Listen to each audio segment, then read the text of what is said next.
Hello student, good morning. आज हम पढ़ने वाले हैं एक छोटे से टॉपिक को जिसका नाम है मदर मिल्क। किसके बारे में बात करने वाले हैं? मदर मिल्क के बारे में बात करने वाले हैं। ठीक है ना। तो हम इसको समझते हैं क्या है इसके अंदर, क्या नहीं है, थोड़ा सा समझने की कोशिश करते हैं। तो सबसे पहले अगर हम बात करें कि मदर मिल्क जो है इसके अंदर क्या होता है, क्या नहीं है, कैसे नहीं है, उसके बारे में हम बात करते हैं। तो सबसे पहले अगर हम बात करें तो इसके अंदर बच्चा जो है उसके लिए मदर मिल्क बहुत जरूरी है। अब मदर मिल्क आता कहाँ से है, कौन प्रोडक्शन कराता है, कैसा नहीं है, उसके बारे में हम बात करते हैं। तो सबसे पहले अगर हम बात करें तो एक टर्मिनोलॉजी है जिसको बोलते हैं गैलेक्टोपोइसिस। क्या बोलते हैं? गैलेक्टोपोइसिस। गैलेक्टोपोइसिस गैलेक्टोपोइसिस एक, इसके लिए हमें गैलेक्टोपोइसिस का मतलब होता है प्रोडक्शन ऑफ मिल्क। इसका मतलब क्या होता है? Production of milk. अब देखो, प्रोडक्शन ऑफ मिल्क की हम बात कर रहे हैं जिसको हम क्या बोलते हैं? गैलेक्टोपोइसिस। मतलब क्या होता है? प्रोडक्शन ऑफ मिल्क का प्रोडक्शन। अब मिल्क का जो प्रोडक्शन है वो कौन कराता है? मिल्क का प्रोडक्शन है कौन कराता है? तो इसके लिए रिस्पॉन्सिबल जो हार्मोन होता है,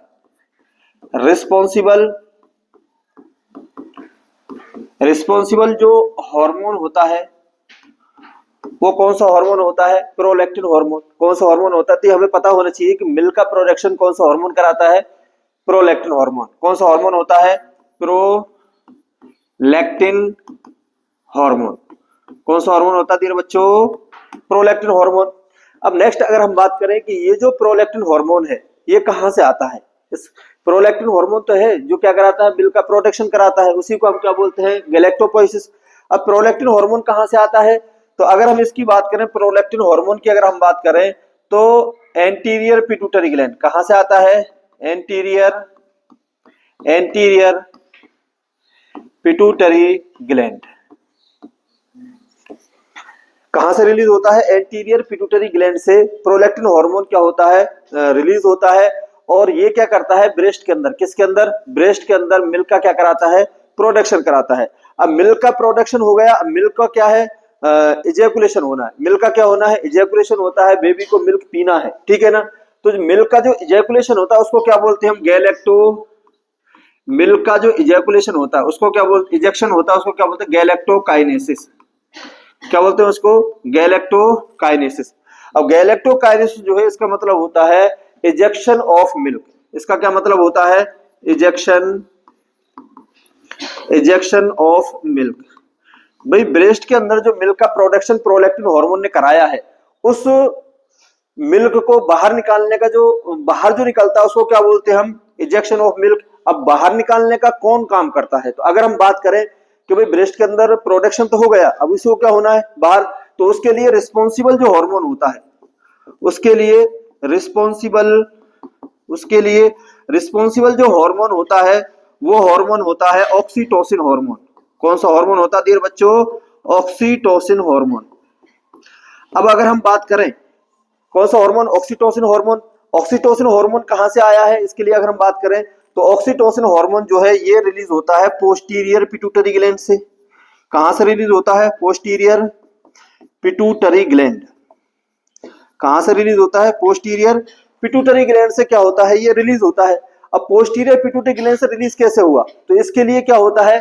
बेबी का रिफ्लेक्स, बेबी के जो रिफ्लेक्स हैं वो काम करते हैं कि जैसे ही मिल्क का प्रोडक्शन हुआ तो सबसे पहले बेबी जो है वो क्या करेगा? निप्पल को शक करेगा, उसको स्वालो करेगा। तो जिसकी वजह से क्या होता है?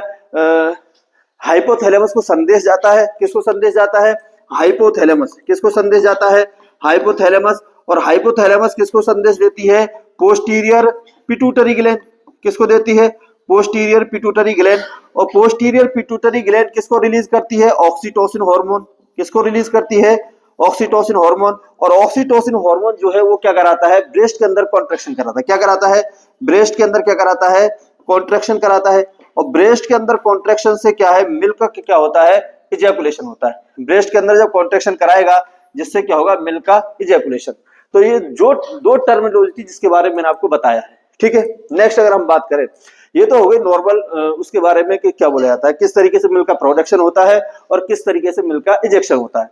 नेक्स्ट हम बात करते हैं कि ब्रेस्ट मिल्क के अंदर सबसे पहला क्वेश्चन जो यहाँ पर बनता है वो बनता है कि 100 ml, किसकी बात करें, 100 ml जो ब्रेस्ट मिल्क होता है, किसकी बात करें, 100 ml जो ब्रेस्ट मिल्क होता है उसके अंदर कितनी कैलोरीज होती है। तो अगर हम बात करें तो उसके अंदर कितनी कैलोरी होती है, 66 कैलोरी। कितनी होती है, 66 कैलोरी। और इसी के सिमिलर अगर हम बात करें तो वो किसका मिल्क होता है, काउ मिल्क। किसका मिल्क होता है, काउ मिल्क। और काउ मिल्क के अंदर कितनी कैलोरी होती है, 67 कैलोरी। 100 ml में कितनी कैलोरी होती है, 67 कैलोरीज जो है उसके अंदर होती है। ठीक है, नेक्स्ट बात करते हैं कंपोनेंट की बात करें। कंपोनेंट की अगर हम बात करें, ब्रेस्ट मिल्क जो है अगर हम उसके अंदर कंपोनेंट की बात करें, किसकी बात करें, कंपोनेंट की अगर हम बात करें तो देखो हम यहाँ पर ये बात करने वाले हैं कि मदर का मिल्क जो है वो बच्चे के लिए क्यों जरूरी है। तो हम कंपोनेंट की अगर हम बात करें तो उसके अंदर सबसे पहले हम बात करते हैं कार्बोहाइड्रेट। किसकी बात करते हैं, कार्बोहाइड्रेट। किसकी बात करें हम, कार्बोहाइड्रेट की बात करें। क्या होता है, कार्बोहाइड्रेट होता है सबसे ज्यादा मात्रा में, सबसे ज्यादा मात्रा के अंदर अगर ब्रेस्ट मिल्क के अंदर अगर कोई चीज प्रेजेंट होती तो वो क्या होता है, कार्बोहाइड्रेट। कितना प्रेजेंट होता है कार्बोहाइड्रेट, तो 7 कार्बोहाइड्रेट जो है 7.3 ग्राम कितना प्रेजेंट होता है, 7.3 ग्राम क्या है वो कार्बोहाइड्रेट होता है। सिंपल सी बात है, अगर हम हमारी बॉडी की एनर्जी की बात करें तो हमारी बॉडी कैलोरीज की बात करें, एनर्जी की बात करें तो सबसे ज्यादा अगर एनर्जी हमारी बॉडी को रिक्वायरमेंट होती है तो वो किससे मिलती है, कार्बोहाइड्रेट से। तो इसी वजह से अगर हम बात करें तो ब्रेस्ट मिल्क के अंदर सबसे ज्यादा मात्रा में क्या होता है, कार्बोहाइड्रेट होता है। अब कार्बोहाइड्रेट जो है वो किस फॉर्म के अंदर होता है, कार्बोहाइड्रेट है वो किस फॉर्म के अंदर होता है, लैक्टोज की फॉर्म के अंदर। किसकी फॉर्म के अंदर होता है, लैक्टोज की फॉर्म के अंदर होता है। इसको क्या बोलते हैं, शुगर मिल्क। क्या बोलते हैं इसको, शुगर मिल्क बोलते हैं। ठीक है ना, किस फॉर्म में होता है, लैक्टोज की फॉर्म के अंदर कार्बोहाइड्रेट होता है। और कितना होता है, सबसे ज्यादा होता है। इसी की वजह से मदर का मिल्क है वो क्या होता है, थोड़ा मीठा होता है। क्या होता है, थोड़ा मीठा होता है। ठीक है। और बात करें कि कार्बोहाइड्रेट जो है वो लैक्टोज फॉर्म में होता है, आगे जाकर के इसको lactase enzyme glucose plus galactose में क्या करता है, कन्वर्ट करता है। वो बातें हम आगे करेंगे। ठीक है ना, लेकिन जो ये लैक्टोज है ये क्या है, बहुत जरूरी है। क्यों जरूरी है कि इससे क्या मिलती है, बच्चे को एनर्जी मिलती है। क्या मिलती है, बच्चे को एनर्जी मिलती है। ठीक है ना। दूसरी अगर हम बात करें तो दूसरा कंपोनेंट जो है वो क्या होता है, फैट। दूसरा कंपोनेंट क्या होता है, फैट जो है वो प्रेजेंट होता है। अब फैट किस फॉर्म के अंदर, जैसे हमने बात करी कि कार्बोहाइड्रेट जो है वो किस फॉर्म के अंदर रहता है, लैक्टोज की फॉर्म के अंदर। दूसरा हम बात करें फैट की, तो फैट किस फॉर्म के अंदर प्रेजेंट होता है, तो फैट जो है वो पूफा की फॉर्म के अंदर प्रेजेंट होता है। किस फॉर्म के अंदर प्रेजेंट होता है बच्चों, पूफा की फॉर्म के अंदर प्रेजेंट होता है। पूफा का मतलब क्या होता है, poly unsaturated, poly unsaturated fatty acid, poly unsaturated fatty acid. Fat की बात करें तो कौन सी फॉर्म में होता है, पूफा की फॉर्म में होता है, जो क्या है बहुत जरूरी है। क्यों जरूरी है, एक चीज याद रखना, पूफा पॉली अनसैचुरेटेड फैटी एसिड पूफा की फॉर्म में होता है फैट। और ये काम क्या करता है, ये काम करता है, ये हेल्प करता है। ये क्या करता है, ये हेल्प करता है। किसमें हेल्प करता है, माइलिन शीट। किसमें हेल्प करता है, ये माइलिन शीट जो है उसके, माइलिन शीट के फॉर्मेशन में क्या करता है, ये हेल्प करता है। किसमें हेल्प करता है, माइलिन शीट के फॉर्मेशन में क्या करता है, ये हेल्प करता है। अब माइलिन शीट के बारे में आपको पता है कि न्यूरॉन जो होता है, न्यूरॉन के अंदर जितनी अच्छी माइलिन शीट होगी उतनी अच्छी कंडक्टिविटी होती है। तो बहुत जरूरी है, फैट पूफा की फॉर्म में होता है और माइलिन शीट के फॉर्मेशन में क्या करता है, ये हेल्प करता है। तीसरी अगर हम बात करें तो तीसरा क्या होता है, प्रोटीन। तीसरा किसकी बात करें हम, प्रोटीन की बात करें तो मदर मिल्क के अंदर जो प्रोटीन होती है उसको हम बोलते हैं वे प्रोटीन। क्या बोलते हैं उसको, हे प्रोटीन। और प्रोटीन जो है ये 2 प्रकार की होती है, एक होती है गैलेक्टो, एक होती है लैक्टो एल्बुमिन। एक कौन सी होती है, लैक्टो एल्बुमिन। और दूसरी जो होती है वो होती है लैक्टोग्लोबुलिन। दूसरी कौन सी होती है, लैक्टोग्लोबुलिन। ठीक है, ये प्रोटीन होती है लैक्टो एल्बुमिन। अब एल्बुमिन के बारे में आपको पता है, एल्बुमिन के बारे में आपको पता है कि एल्बुमिन जो है वो क्या करती है, ऑनकोटिक और ऑस्मोटिक प्रेशर को क्या करती है, मेंटेन करती है।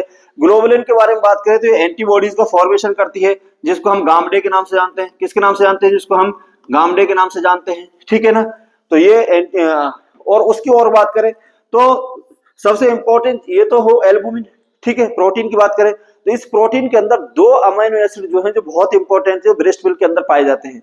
जिसकी अगर हम बात करें अमीनो एसिड, किसकी बात करें हम, एमाइनो एसिड की अगर हम बात करें तो अमीनो एसिड जो है जो बहुत इंपॉर्टेंट है, ठीक है ना, जिसके बारे में हम बात करें कि जो बहुत जरूरी है, मदर के मिल्क के अंदर पाए जाते हैं, जिनका नाम है सिस्टीन एंड ट्यूरिन। जिसका नाम क्या है, सिस्टीन एंड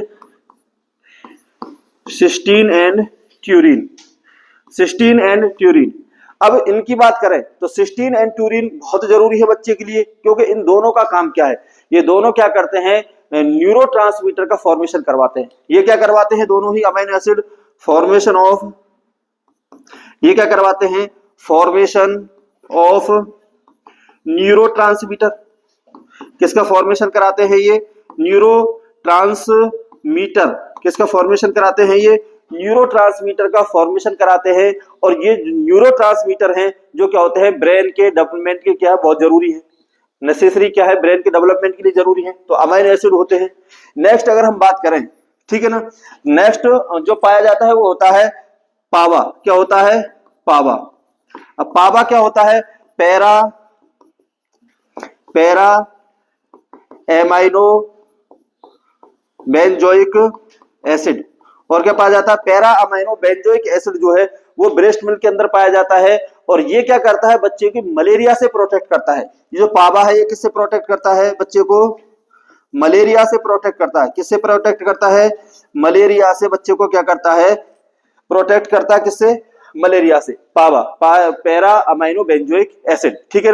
नेक्स्ट अगर हम और बात करें तो और क्या पाया जाता है इसके अंदर, लैक्टोफेरिन पाया जाता है। क्या पाया जाता है, लैक्टोफेरिन, जो ई कोलाई से बच्चे की क्या करता है, हेल्प करता है, ठीक है ना। तो ये बहुत सारी चीजें हैं जो किसके अंदर पाई जाती हैं, ब्रेस्ट मिल्क के अंदर जो है पाई जाती हैं, ठीक है।